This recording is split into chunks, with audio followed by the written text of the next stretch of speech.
प्रधानमंत्री नरेंद्र मोदी की party Bharatiya Janata party ने पश्चिम बंगाल के विधानसभा चुनावों में ऐतिहासिक जीत दर्ज की है।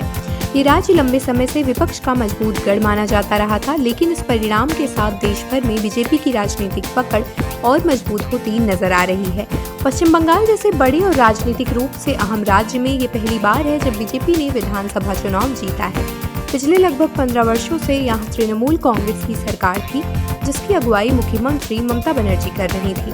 ममता बनर्जी मोदी सरकार की नीतियों और खासकर उनके राष्ट्रवादी एजेंडे की प्रमुख आलोचकों में शामिल रही हैं। इस चुनाव में बीजेपी को 294 में से 205 से अधिक सीटें मिलने की संभावना जताई जा रही थी, जो एक बड़ी और निर्णायक जीत मानी जा रही है। इस नतीजे का देश की राजनीति पर गहरा असर पड़ सकता है और पहले से कमजोर विपक्ष के लिए ये एक और बड़ा झटका है। नरेंद्र मोदी ने अपने बयान में कहा कि पश्चिम बंगाल के ये चुनाव हमेशा याद रखे जाएंगे।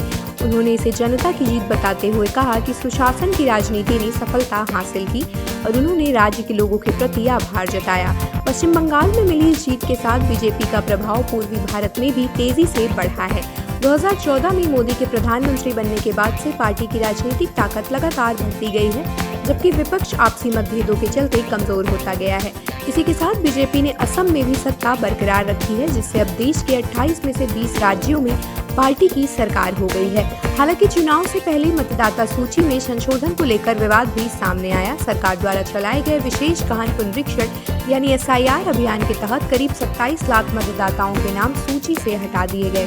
विश्लेषण में ये सामने आया कि इसमें मुस्लिम और अन्य अल्पसंख्यक समुदायों पर अपेक्षाकृत अधिक असर पड़ा, जो आमतौर पर बीजेपी का समर्थन नहीं करते।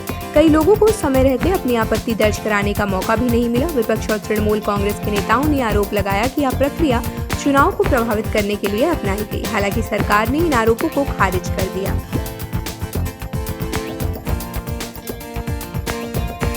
आप देख रहे हैं सौगंध टीवी, सौगंध वतन की।